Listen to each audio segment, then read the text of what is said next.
Hello friends, आपके अपने YouTube channel पीके classes 92 में आपका हार्दिक स्वागत है। दोस्तों, आज की जो हमारी वीडियो है वह है जूनियर असिस्टेंट के लिए, और जिसमें हमारा एक टॉपिक है रीजनिंग का। आपकी 15 क्वेश्चन है रीजनिंग के, और आज हम उसी पर चर्चा करेंगे, जिसका टेस्ट नंबर हमारा आज पहला होगा। जूनियर असिस्टेंट यानी कि कनिष्ठ सहायक के पदों पर जो भर्ती है, अभी जो हाल ही में पेपर होने वाले हैं 19 और 20 जनवरी को, इसमें जिसमें 62 पोस्ट है आपके, ठीक है। और इसके पहले भी एक भर्ती आई थी जिसमें लगभग 5,500 पद थे, तो अभी उसकी परीक्षा अभी नहीं हुई है। तो उसकी परीक्षा अभी अपकमिंग में है, अभी डेट अनाउंस नहीं हुई है। तो हाल ही में उसके भी जल्द से जल्द ही डेट अनाउंस हो जाएंगे और उसकी भी परीक्षा होगी। तो हम उसी को मद्देनज़र रखते हुए 15 क्वेश्चन का सेट है जो यहाँ पे हम डिस्कस करेंगे आज। तो जिसमें पहला क्वेश्चन आप देख पा रहे हैं कि 5 लड़कियां हैं, अर्थात BHOM और S एक परिधि में केंद्र की ओर मुख करके बैठी हैं। तो ध्यान रखिएगा, जब कभी भी केंद्र की तरफ मुख करके बैठने की बात होती है तो ये सेंटर होता है, और इस सेंटर में बैठे हैं कितने लोग हैं? 5 लोग हैं। तो इसमें दायां और बायां ध्यान रखिएगा, ये हमारा दायां होगा। दायां को हम लोग बोलते हैं क्लॉकवाइज डायरेक्शन, ठीक है, क्लॉकवाइज डायरेक्शन। क्लॉकवाइज को बोला जाता है हिंदी में दक्षिणावर्त। क्या बोलते हैं? दक्षिणावर्त बोलते हैं, ठीक है। और बायों को हम बोलते हैं यानी कि एंटी क्लॉकवाइज। क्या बोलेंगे? एंटी क्लॉकवाइज बोलते हैं। एंटी क्लॉकवाइज का मतलब होता है, हिंदी में इसको बोला जाता है वामावर्त दिशा, ठीक है। तो ये दायां और बायां होता है। तो सेंटर पे देख रहे हैं, तो कुल व्यक्तियों की जो संख्या है वो यहाँ पे कितनी दे रही है? 5। तो 5 दिया गया है कुल व्यक्तियों की संख्या। तो हम एक डायग्राम बनाते हैं जिसमें यहाँ पे लिखा हुआ है कि SO के ठीक बाईं ओर बैठा है। तो जो S है वो O के, तो O को हमने यहाँ बैठाया है। आप किसी को कहीं बैठाओ, कोई दिक्कत नहीं है, बस आपको दायां और बायां क्लियर होना चाहिए। तो O के बाएं कहाँ पर बैठा है? S बैठा हुआ है, ठीक है। और यहाँ पे लगा हुआ है और शब्द, तो और B के ठीक दाईं ओर बैठा है। तो जो शब्द यहाँ पे सेंटेंस जोड़ते हैं, जैसे और लगा हुआ है, तो ये हमेशा पहले व्यक्ति के नाम को इंडिकेट करते हैं, ठीक है। ये बात ध्यान रखिएगा। जैसे और लिखा हो, ठीक है, तथा लगा हो, लेकिन लगा हो और किंतु लगा हो, तो ये हमेशा ध्यान रखिएगा। ऐसे शब्द जब किसी दो सेंटेंस को जोड़ते हैं तो ये पहले व्यक्ति के नाम को दर्शाते हैं। किसको दर्शाते हैं? पहले व्यक्ति के नाम को दर्शाते हैं। अगर किसी सेंटेंस में जो लगा हो, जिसका लगा हो, जो, जिसका, जिसके लगा हो, तो अगर कभी भी ये शब्द किसी सेंटेंस को जोड़ते हैं तो यह हमेशा दूसरे व्यक्ति के नाम को दर्शाते हैं। किसको दर्शाते हैं? दूसरे व्यक्ति के नाम को दर्शाते हैं। ये विशेष ध्यान रखिएगा इस पे। तो और जो है B के ठीक दाईं ओर बैठा है, तो और जो है यहाँ पे S के रिप्रेजेंट कर रहा है, तो हम B को यहाँ बैठा देंगे। जिसके तुरंत दाईं ओर कौन बैठा है? S बैठा है। और S जो हो O के कहाँ पर बैठा है? बाईं ओर बैठा है। ये लेफ्ट हो गया और ये राइट हो गया। आगे बढ़ते हैं। M S के बाएं दूसरे स्थान पर बैठी है। जो M है ना, वो S के बाएं दूसरे स्थान पर बैठी है। तो S यहाँ पर है और इसका बायां हमारा एंटी क्लॉकवाइज है, ठीक है, वामावर्त दिशा में। तो बाएं दूसरे स्थान पर है एक, और दूसरे स्थान पर यहाँ पर कौन बैठ जाएगा? M बैठ जाएगा। अब हमारे पास एक व्यक्ति बचे हुए हैं। कौन बचे हैं? B भी हमने बैठा दिया, H हमने नहीं बैठाया है। तो जो जगह बची है वो किसके लिए है? H के लिए। तो क्वेश्चन आपसे पूछ रहा है H के ठीक दाईं ओर कौन बैठा है? तो H के ठीक दाईं ओर कौन बैठेगा? H यहाँ पर है, और दायां का मतलब होता है दक्षिणावर्त यानी कि घड़ी की दिशा में। तो दाहिने H के दाहिने कौन बैठा है? M बैठा है, जिसका आंसर हो जाएगा हमारा D नंबर आंसर, ठीक है। इसका हमारा आंसर होगा D नंबर। आइए बढ़ते हैं हम नेक्स्ट क्वेश्चन की तरफ। क्वेश्चन नंबर हमारा दूसरा है कि उस विकल्प का चुनिए जो तीसरी संख्या से ठीक उसी तरह संबंधित है जिस तरह दूसरी संख्या पहली संख्या से संबंधित है। मतलब जो रिलेशन 483 का 331 से है, वही रिश्ता 515 का किससे होगा। तो दोस्तों 483 यहाँ पे लिखा हुआ है और यहाँ पे 331 है, ठीक है। इन दोनों के बीच का हमें क्या निकाल लेना है? डिफरेंस निकाल लेना है। डिफरेंस का मतलब बात करें अगर हम लोग, तो अंतर निकालना है। क्या निकालना है? अंतर निकालना है। और इन दोनों के बीच में जो अंतर आएगा वह अंतर होगा, चूंकि 483 है और यहाँ 331 है, तो सिंपल सी बात है कि इनमें नंबर की कमी हो रही है, यानी कि डिफरेंसेस क्या हो गए? घट रहे हैं ना, अंतर जो है। तो जब घटाना है तो इसमें जो डिफरेंस आएगा वो कितने का आ जाएगा, 152 का अंतर आएगा। कितने का आएगा, 152 का। तो हमें 715 में से कितना घटा देना है, इनका डिफरेंस, यानी कि हमें घटा देना -152। और जब हम 152 घटाएंगे तो यहाँ पे 5 में से 2 जाएगा, कितना बचेगा, 3 बचेगा। तो 3 यहाँ पे देखिए हमारे पास विकल्प में 2 जगह है, एक बी में है और एक सी में है। तो पहला आंसर कैंसिल हो जाएगा और चौथा कैंसिल हो जाएगा, है ना। थोड़ी सी हम प्रैक्टिस के साथ साथ स्पीड भी थोड़ा सा ध्यान रखिएगा कि विकल्प को भी हम सहारा लेकर के कैसे जल्दी क्वेश्चन को पुटअप कर पाएं, ठीक है। तो 3, अब हमें अगली संख्या बतानी है। तो 5 में से 2 जाएगा तो कितना बचेगा, 3 बचेगा। अब यहाँ 1 में से तो 5 जाएगा नहीं, तो हम यहाँ से उधार लेंगे तो 11 में से 5 जाएगा, कितना बचेगा, 6 बच जाएगा। तो यहाँ पे 6 हो जाएगा। तो ध्यान दीजिएगा कि जब 63 है तो एक ही विकल्प में 63 लिखा हुआ है, विकल्प नंबर सी, हमारा आंसर हो जाएगा सी नंबर। और यहाँ 6 बचेगा, 6 में से 1 जाएगा तो यहाँ 5 हो जाएगा। तो 563 हो जाएगा अगर हम 715 में से 152 घटा देते हैं। तो आंसर हमारा क्या होगा, सी नंबर। तो बढ़ते हैं हम लोग नेक्स्ट क्वेश्चन की तरफ। क्वेश्चन नंबर हमारा तीसरा है।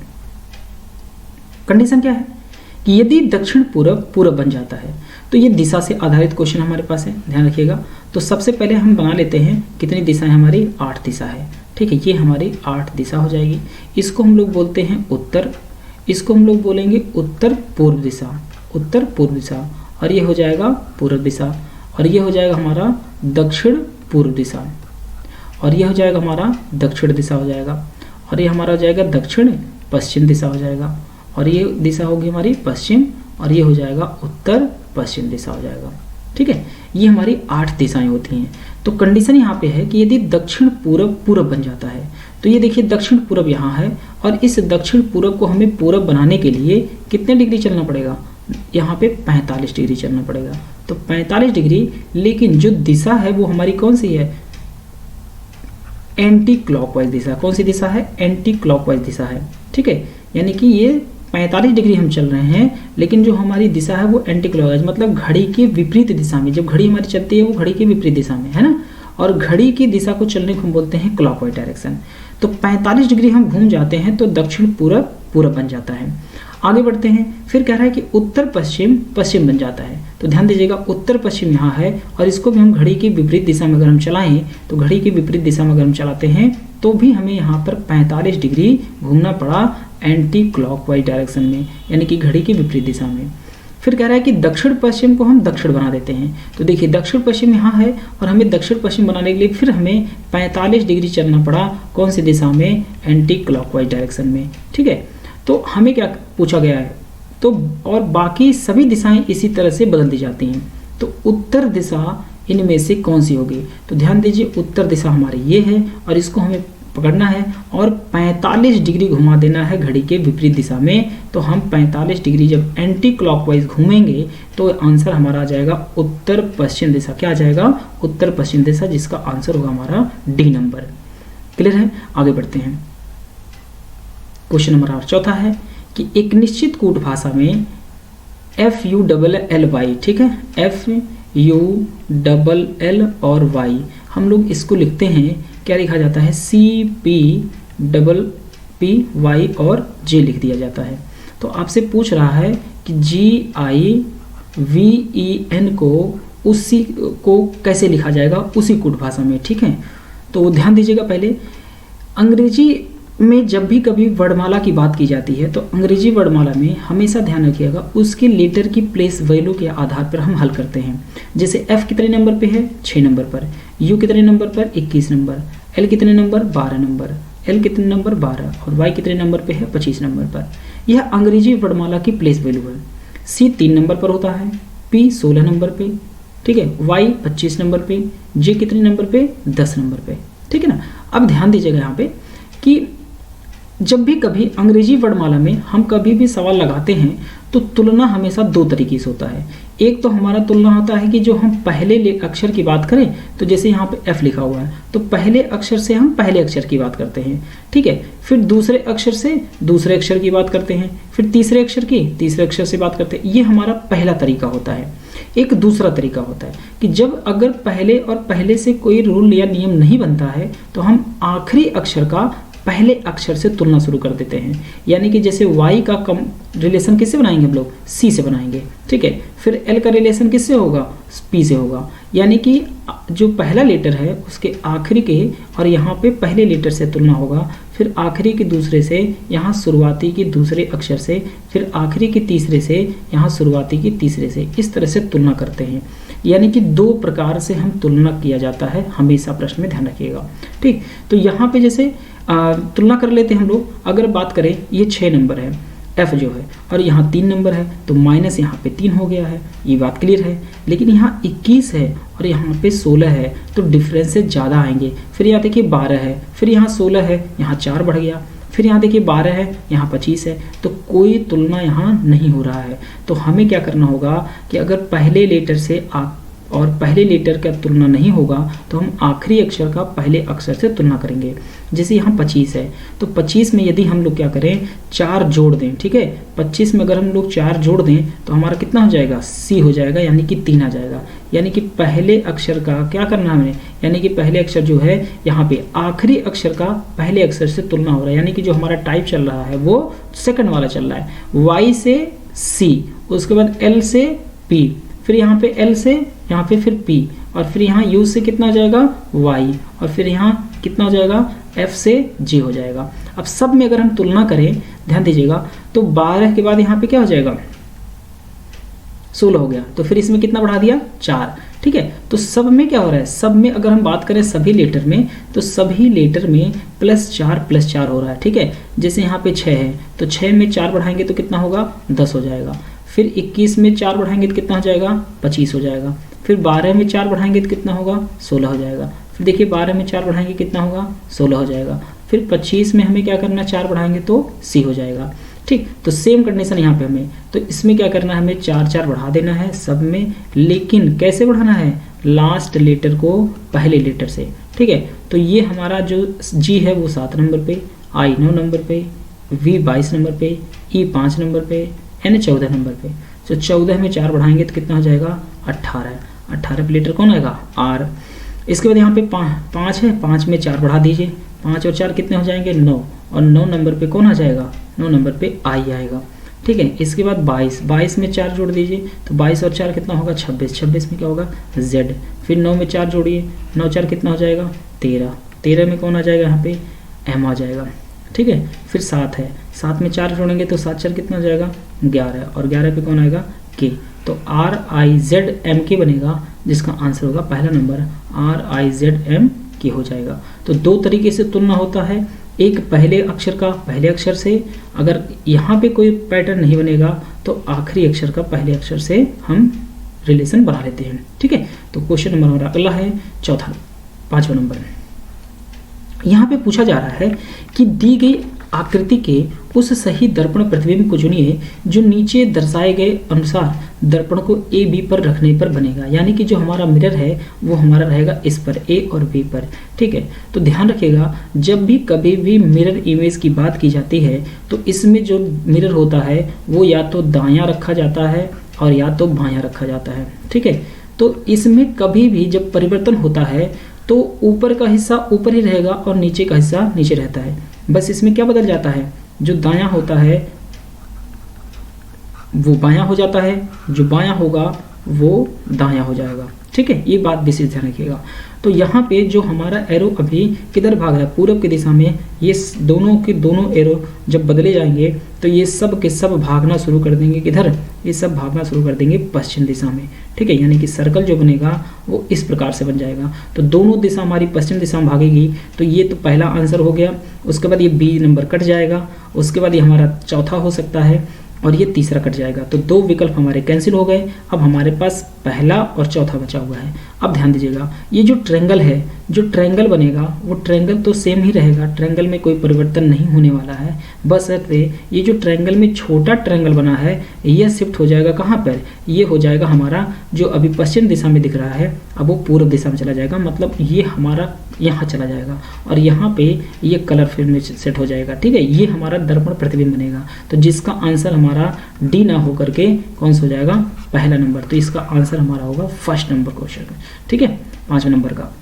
बढ़ते हैं हम आप लोग नेक्स्ट क्वेश्चन की तरफ। क्वेश्चन नंबर हमारा छठा है, कह रहा है कि 6 भाई हैं KLMNO और S एक कतार में उत्तर की ओर मुख करके खड़े हैं। KN के ठीक पीछे खड़ा है। ठीक है, ध्यान दीजिएगा, जो K है वो N के बिल्कुल पीछे खड़ा है। K, ठीक, KN के बिल्कुल पीछे खड़ा है। अब कह रहा है कि O M और S के ठीक बीच में खड़ा है। अब ध्यान दीजिएगा, इसके केसेस में 2 डायग्राम बन सकता है। एक तो N के पीछे कौन खड़ा है, K, ये तो निश्चित है, लेकिन यहाँ पे O जो है M और S के ठीक बीच में है, तो O यहाँ हो जाएगा, M यहाँ हो जाएगा और S यहाँ हो जाएगा।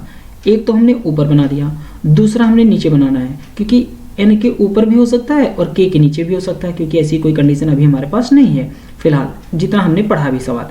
तो M O और S हो जाएगा। ठीक, एक कंडीशन ये हो गई। दूसरे नंबर पर पढ़ते हैं कि O M और S के ठीक बीच में है, केवल 3 भाई L के पीछे खड़े हैं। तो अगर L के पीछे खड़े हैं 3 लोग, तो यहाँ पर जो कंडीशन बनेगी, बीच में कौन बैठ जाएगा, यहाँ पर बैठ जाएगा L बैठ जाएगा, क्योंकि L के पीछे सिर्फ 3 लोग हैं। तो यहाँ पर हमने N K L, L के नीचे हमने कितने लोग बनाया, 3 लोगों को। ठीक है, लेकिन यहाँ कंडीशन जो होगी वह कंडीशन गलत हो जाएगी, क्योंकि L के पीछे 3 लोग अगर खड़े हैं तो हम बीच में अगर यहाँ पर कहीं L को बैठाते हैं, L को बैठा देंगे अगर, तो भी गलत हो जाएगा, क्योंकि L के नीचे 2 लोग होंगे। अगर आप यहाँ पर बैठाते हो तो M और S के बीच में O बैठा है, तो ये कंडीशन खराब हो जाएगी, इसलिए ये कंडीशन हमारी क्या हो जाएगी, ये बिल्कुल गलत हो जाएगी। तो जो टर्म ऑफ कंडीशन हमारे बनेंगे, तो सबसे नंबर पर कौन आएगा, सबसे नंबर N के बाद होगा K के बाद होगा L के बाद यहाँ M हो सकता है या S हो सकता है, आइदर, क्योंकि M और O की कंडीशन बदल सकती है। बीच में बैठेगा O और यहाँ पर फिर से वही हो जाएगा, S बैठ सकता है यहाँ पे कौन बैठ जाएगा, या तो यहाँ पे S बैठेगा या तो यहाँ पे M बैठेगा। तो ध्यान रखिएगा। तो पूछा गया है क्वेश्चन में कि K के ठीक पीछे कौन बैठा है, तो K के ठीक पीछे कौन बैठेगा, L बैठेगा, जिसका आंसर हो जाएगा यहाँ पे C नंबर। आगे बढ़ते हैं, क्वेश्चन नंबर हमारा 7वां नंबर, कि दी गई श्रृंखला में निम्नलिखित में से कौन सा अक्षर समूह प्रश्न चिन्ह के स्थान पर आएगा। तो यहाँ पे देखिए C है, C होता है हमारा 3 नंबर पे, D है 4 नंबर, E है 5 नंबर, F है 6 नंबर, G है 7 नंबर, H है 8 नंबर। तो सिंपल सी बात है, आगे कौन आएगा, 9 नंबर, और 9 नंबर पे होगा I। तो यहाँ पे I होगा, तो सब में I दिया है बशर्ते C को छोड़कर, तो C नंबर कैंसिल हो जाएगा। इसके बाद A 1 नंबर पर है, Y कितने नंबर पे है, 25 नंबर पर है, तो 1 के बाद 25 आया है, इसका मतलब यहाँ पे माइनस किया गया है, तो -2 हो रहा है। ठीक है, इसके बाद यहाँ पे कितना है, 23, इसका मतलब 25 में -2 करेंगे 23, 23 में -2 करेंगे, देखिए यहाँ पे 21 लिखा हुआ है, यानी कि U, फिर 21 में -2 करेंगे तो 19 होता है, जिसकी वैल्यू है ऐसे यहाँ पे, है ना। 19 के बाद -2 करेंगे तो 17 होगा, 17 पे Q लिखा हुआ है, और 17 में -2 करेंगे तो आ जाएगा आंसर हमें पे 15, 15 नंबर पे कौन आएगा, O आ जाएगा। इसका मतलब D नंबर भी आंसर कैंसिल हो जाएगा। अब I O होगा, G या तो I O F होगा। अब आगे देख लेते हैं लास्ट में कि 13 नंबर पे M होता है। ये सब हम लेटर की प्लेस वैल्यू लिख रहे हैं, ABCD कितने नंबर पर कौन सा लेटर होता है। जैसे A 1 नंबर पर होता है, B 2 नंबर पे, C 3 नंबर पे और D 4 नंबर पे। इस तरह से हम ABCD लिखेंगे और लेटर की प्लेस वैल्यू टोटल कितनी हो जाएगी, 26 तक होगी, क्योंकि A से लेकर के Z तक होता है। ठीक है, तो M जो हमारा होता है वो 13 नंबर पे, और L कितने नंबर पे, 12 नंबर। तो 13 में -1 किया 12, 12 में -1 किया, देखिए यहाँ पे 11, 11 नंबर पे K होता है, और 11 में -1 करेंगे तो यहाँ पे हो जाएगा 10 नंबर, यानी कि J, और 10 में -1 करेंगे तो कितना होगा, 9 नंबर, यानी कि I, और 9 में -1 करेंगे तो यहाँ 8 होगा, और 8 में -1 करेंगे तो यहाँ पे 7 होगा। 7 नंबर पे लेटर कौन सा होता है, G नंबर, है ना। तो IOG आंसर हमारा कौन सा हो जाएगा, पहला नंबर। हम इसी तरीके से सवाल को लगाएंगे बिना पेन चलाए, बिना लिखे, डायरेक्टली, लेकिन कब, जब लेटर की प्लेस वैल्यू आपको सब याद होंगी। आगे बढ़ते हैं, क्वेश्चन नंबर हमारा 8वां नंबर है कि कुछ घोड़े ट्रक नहीं है। तो ध्यान दीजिएगा यहाँ पे कि जो कुछ घोड़े हैं वह ट्रक नहीं है। ठीक है, तो मान लेते हैं घोड़े का कुछ हिस्सा जितना भी है, अब ये कुछ का मतलब होता है कि 1% से लेकर के 99.9% तक जो होता है वो कुछ में ही शामिल हो जाता है, ध्यान रखिएगा। तो कुछ घोड़े जो हैं, अब वो कितने कुछ घोड़े हैं वो नहीं पता, लेकिन कुछ घोड़े क्या हैं, वह ट्रक नहीं है। इसका मतलब यहाँ पे जो आंसर होगा, ये डायग्राम, जो डायग्राम बनेगा वो ये बन जाएगा कि कुछ घोड़े जो हैं ट्रक नहीं है। अब कह रहा है कि सभी घोड़े सफ़ेद हैं, तो सभी घोड़े सफ़ेद हैं, तो हमारा डायग्राम ऐसे बनेगा और यहाँ पर बन जाएगा सफ़ेद का डायग्राम। ठीक है, अब निष्कर्ष क्या निकलता है कि कुछ सफ़ेद ट्रक हैं। अब देखिए सफ़ेद यहाँ है, ट्रक यहाँ है, तो इनके बीच में कहीं कोई रिलेशन नहीं दिख रहा है, तो कहीं कुछ सफ़ेद ट्रक है या नहीं है, इस बात पे हम डेफिनेटली निश्चित तौर पर नहीं कह सकते। इसलिए जो चीज़ डेफिनेट नहीं है वो हमारा निष्कर्ष हमेशा क्या होगा, गलत हो जाएगा। तो पहला कंक्लूजन गलत हो गया। फिर कह रहा है कुछ घोड़ों का ट्रक होना एक संभावना है। हाँ, कुछ घोड़े का ट्रक होना एक संभावना, जब ये पॉसिबिलिटी है तो रियल में तो नहीं है, तो पॉसिबिलिटी में यह घटना हमेशा क्या होती है, सही होती है। इसलिए यहाँ पे केवल दूसरा फॉलो करेगा, जिसका आंसर होगा डी नंबर, कि केवल निष्कर्ष क्या है, सेकंड जो है कथनों के अनुसार सही होगा। ठीक है, तो डी नंबर आंसर हो जाएगा। आगे बढ़ते हैं, क्वेश्चन नंबर हमारा 9 नंबर है कि DARK डार्क को हम लिखते हैं ECSM लिखा जाता है। ठीक है, तो अब ध्यान दीजिएगा यहाँ पे C के बाद यहाँ पे क्या है, D है ना, तो DARK डार्क लिखा हुआ है, फिर यहाँ पे T है, एक और यहाँ पे लिखा हुआ है कि TREE, ट्री को यहाँ पर लिखा गया है UTF और G हो जाएगा। ठीक है, तो ध्यान दीजिए यहाँ पे D के बाद यहाँ पे E आया है, तो हमने बताया था कि पहले लेटर से पहले लेटर की तरह हम बढ़ते हैं, तो D के बाद E यानी कि 4 और 1 कितना हो गया, 5 है। फिर A है 1 नंबर पर, A 1 नंबर पर होता है, तो इसमें 2 बढ़ा दें तो 2 और 1 3 हो जाएगा। फिर 18 में 1 बढ़ा देते हो कितना हो जाएगा, 19, और फिर K में 2 बढ़ा दे तो कितना हो जाएगा, 13, यानी कि +1 +2 और +1 +2 का कॉन्सेप्ट चल रहा है। तो यहाँ पे देखिए T में 1 बढ़ाएंगे तो ये होगा 21 नंबर पर, फिर 18 में 2 बढ़ाएंगे तो ये हो जाएगा 20 नंबर, फिर 5 में 1 बढ़ाएंगे तो ये 6 नंबर हो जाएगा, फिर 5 में 2 बढ़ाएंगे तो ये 7 हो जाएगा। यानी कि +1 +2 +1 +2 का कॉन्सेप्ट चल रहा है। तो आगे भी करेंगे हम लोग, उसमें अप्लाई कर देंगे GAME में। तो पहले 7 में 1 बढ़ाते हैं तो 7 और 1 कितना हो जाएगा, 8 पे आएगा H, फिर 2 बढ़ाना है तो 2 और 1 कितना हो जाएगा, 3 नंबर पे आएगा C, फिर 13 में 1 बढ़ाएंगे तो कितना हो जाएगा, 14 पे होता है N, और 5 में फिर 2 बढ़ा देंगे तो 5 हो जाएगा 7 पे G।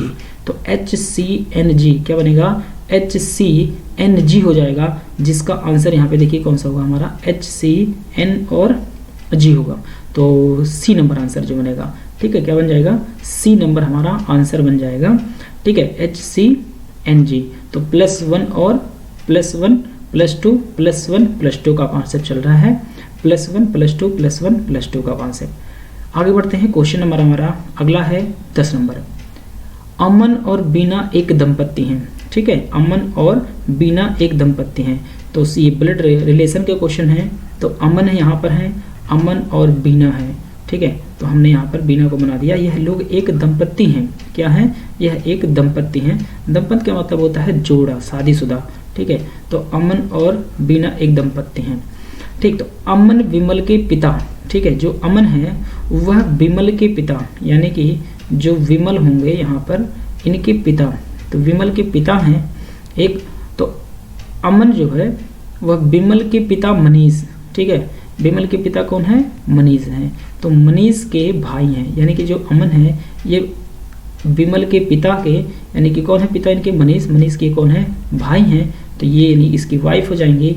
तो ये दोनों लोग तो हस्बैंड वाइफ हो गए, इनमें जेंडर क्लियर हो गया। और ये मनीष के कौन है, ये भाई हैं। कौन भाई है, अमन। और ये कौन होंगी, भाभी होंगी। ये क्या होंगे, देवर का रिलेशन बनेगा यहाँ पे। फिर कह रहा है कि बीना लता की बहू है। बीना जो है वो कौन है, बीना जो है वह लता की बहू है।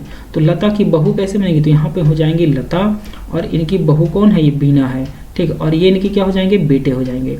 ठीक है, तो लता इनकी हो जाएंगी सास, यानी कि यहाँ पे जेंडर जो बनेगा लता का वो माइनस हो जाएगा। ठीक है, अब कह रहा है विमल का लता के पति, तो लता के पति यहाँ पर ये होंगे, और ये जो बनेंगे ये इनके क्या हो जाएंगे, हस्बैंड वाइफ हो जाएंगे। लता के और पति हो गए। ठीक है, पति के बीच क्या रिश्ता है, तो विमल यहाँ पर है, तो विमल यहाँ है, और ये इनके पिता हैं, इनके पिता के ये भाई हैं, और इनकी ये क्या है, दादा और दादी के रिलेशन बनेगा। ठीक है, तो क्वेश्चन हमसे पूछ रहा है कि विमल और लता के पति के बीच में, तो विमल यहाँ पर है और लता के पति हैं, इनके बीच में जो रिश्ता बनेगा वो बन जाएगा दादा और पोता का। लेकिन यहाँ पे नाम किसका पहले है, जिसका नाम पहले उसी के रिश्ते को हमें बताना होता है। तो विमल का नाम पहले है, तो जो विमल होगा वो लता के पति का क्या लगेगा, पोता लगेगा। तो यहाँ पर जो आंसर होगा वो हमारा ए नंबर हो जाएगा, पोता रिलेशन हो जाएगा। ठीक है, आगे बढ़ते हैं, क्वेश्चन नंबर हमारा अगला है।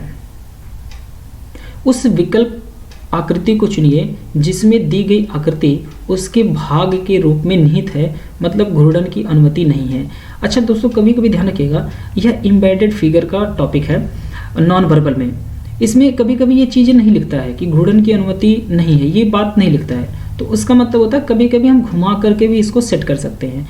क्वेश्चन एक्चुअल में पूछा यह है कि ये जो चित्र दिया हुआ है बीच में, यानी कि ये हमारा फिगर, ठीक है ना, इसको ध्यान दीजिएगा, ये जो हमारा फिगर बना हुआ है ये किस आकृतियों में पूरी तरह से छिप जाएगा। तो सिंपल सा एकदम सीधा सीधा बिल्कुल दिख रहा है कि ये जो डी नंबर है इसी में देखिए, ये प्रॉपर पूरी तरह से सेट करेंगे तो ये पूरी तरह से हिडन हो जाएगा, बिल्कुल छिप जाएगा। अगर हम इस आकृतियों को यहाँ ले आकर के इसके ऊपर सेट कर दें तो ये पूरी तरह से इसमें हिडन हो जाएगा बिना घुमाए। तो जो इसका आंसर होगा वो सीधा सीधा दिख रहा है, कौन सा नंबर है, डी नंबर। इसमें तो कहीं दिख नहीं रहा है, कहीं हम सेट नहीं कर सकते, इसमें भी कहीं सेट नहीं किया जा सकता, ये भी कैंसिल हो जाएगा और ये भी कैंसिल हो जाएगा। अब बचा सी नंबर, यहाँ भी कहीं पर संभावना नहीं है इसको सेट करने की, क्योंकि अगर आप लोग यहाँ से, अगर आप लोग दिमाग कुछ बना रहे हो हम ऐसे कुछ सेट कर पाएंगे तो नहीं कर सकते, क्योंकि यहाँ पे अगर सेट करेंगे तो कहीं न कहीं कंडीशन बन जाएगी घुमावदार, और ये घुमाने पर भी नहीं बनेगा, इसलिए हमारा आंसर सीधा दिख रहा है डी नंबर। आगे बढ़ते हैं, क्वेश्चन नंबर अगला है, एक पासा लिया गया है जिसमें 1 से 6 तक की संख्याएं उसके फलकों पर लिखी जाती हैं। संख्या 1 और 4 वाले फलक एक दूसरे के सन्निकट हैं। संख्या 6 वाला फलक संख्या 3 वाले फलक के विपरीत है। संख्या 2 संख्या 4 वाले फलक के विपरीत नहीं है। तो इन संख्याओं में से कौन सी संख्या 2 की विपरीत हो सकती है। तो सिंपल सा कॉन्सेप्ट है कि सबसे पहले एक आप ओपन डाइस बना लेंगे, और जैसे ही ओपन डाइस बनाएंगे आपकी 6 के 6 सरफेस आपकी तैयार हो जाएंगी, बिल्कुल खुली हुई। हमें इसी पर क्या करना है, डाइस को फिल कर देना है। तो जिसमें 1 से लेकर के कहाँ तक नंबर हैं, 6 तक नंबर लिखे हुए हैं।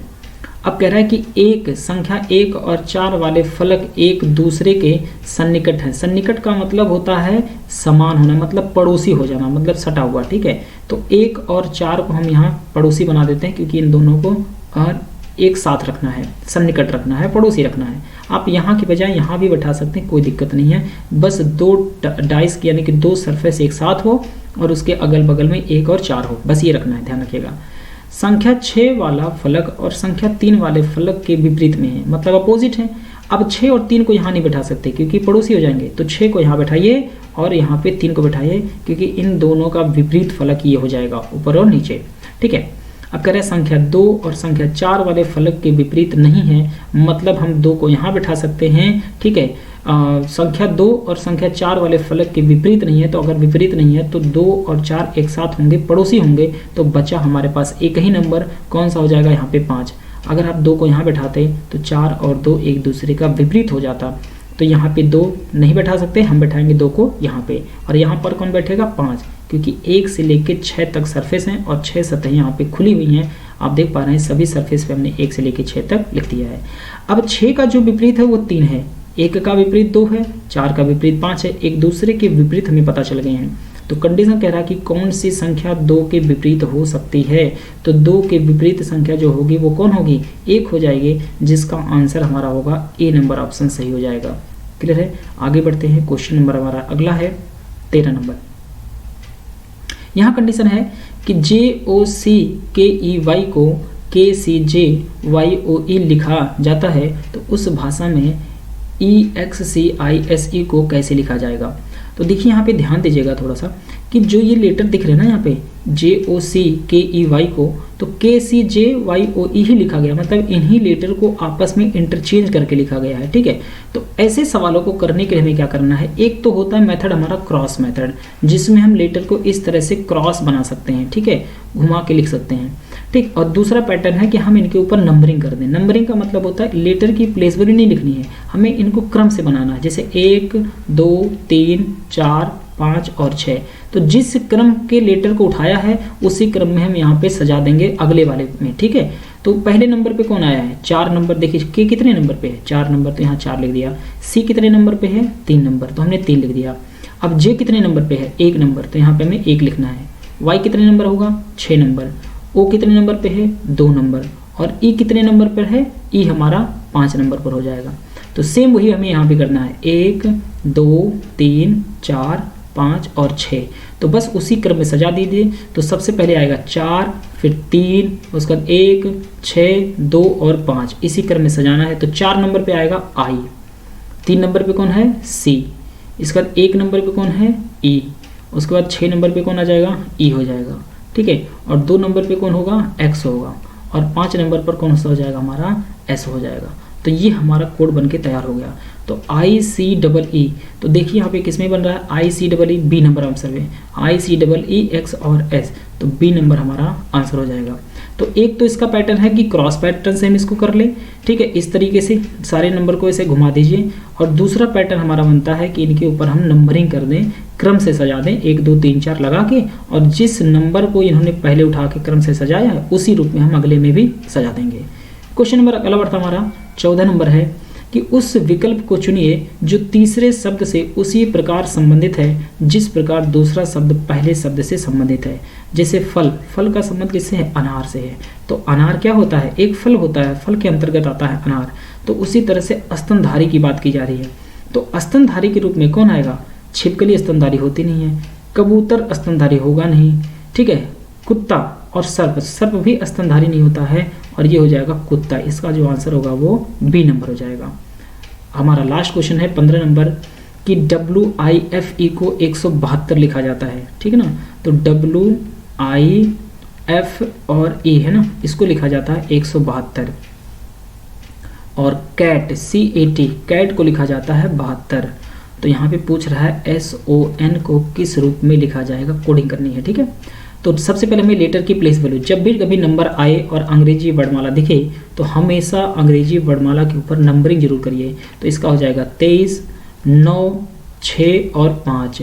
इन सभी नंबरों को जोड़ दीजिए आपस में, क्योंकि बड़ी संख्या तभी आएगी जब या तो इन सब को जोड़ करके गुणा कर दें, या इन सब को जोड़ने के बाद, ठीक है, बड़े बड़े नंबर को ऐड करें या गुणा करें, ठीक है, तभी हमारा बड़ा नंबर प्राप्त होगा।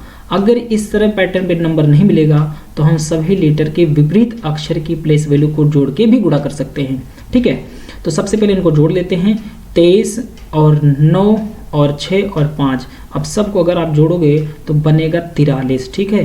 23, 9 और 6 और 5 को जब सबको जोड़ेंगे तो 43 बन जाएगा। जैसे 9 6 कितना होगा 15, 15 5 20, 20 20 40 और 3 43। अब गुणा करना है, किससे गुणा करेंगे, जितने टोटल नंबर ऑफ लेटर हैं, शब्दों में अक्षरों की संख्या कितनी है। जैसे 1 2 3 4, 4 शब्द हैं तो 4 से गुणा कर दीजिए। 43 गुणे 4 करेंगे तो 4 3 12 कितना आ जाएगा, 172 आ जाएगा, ठीक। अगले में अप्लाई करके देख लीजिए। टी की प्लेस वैल्यू 20 है, ए की प्लेस वैल्यू 1 है और सी की प्लेस वैल्यू 3 है। लेटर की प्लेस वैल्यू है तो 3 1 4 और 20 24 हो जाएगा। तो 24 का गुणा हमें करना है किससे, 3 से, क्योंकि अक्षरों की संख्या यहाँ पे 3 है। तो 24 यहाँ कितना जाएगा 72, ठीक। तो सेम यही चीजें हम यहाँ अप्लाई कर देंगे। जैसे S कितने नंबर पे होता है, 19 नंबर पे। उसके बाद O कितने नंबर पे होगा, 15 नंबर। और N कितने नंबर होगा, 14 नंबर। इन सब को जोड़ देना है, और जब जोड़ेंगे तो कितना हो जाएगा, टोटल हमारे पास यहाँ आ जाएगा 48। कितना होगा 48। 48 का गुणा हमें किस में करना है, 3 में। तो जो वैल्यू आएगी वो कितनी हो जाएगी, 144 हो जाएगा, जिसका आंसर होगा यहाँ पे डी नंबर। आई होप आप लोगों को ये वीडियो पसंद आई होगी। तो प्लीज़ वीडियोस को लाइक करें और शेयर करें ज़्यादा से ज़्यादा। और अगर आप चैनल को सब्सक्राइब नहीं किए हैं तो सब्सक्राइब करिए, क्योंकि आगे हम लोग इसी तरीके से जूनियर असिस्टेंट के अब लगातार आपको एवरीडे एक टेस्ट पेपर मिलता रहेगा। क्योंकि अभी 62 पोस्टों के लिए जो परीक्षा होने जा रही है 19 जनवरी को, ठीक है। तो इसके बाद फिर आपको नई डेट अनाउंस जल्दी हो जाएगी। जो पिछली भर्ती है अभी हमारी है 5500 के लिए, तो उसके लिए भी हम लगभग जो 5500 भर्ती थी पिछली वाली, अभी उसका डेट नहीं आया है। ये बहुत जल्द ही अनाउंस हो जाएगा, इसकी भी मेंस परीक्षा के लिए, ठीक है। तो मिलते हैं दोस्तों नेक्स्ट वीडियोज़ में, तब तक के लिए थैंक यू वेरी मच।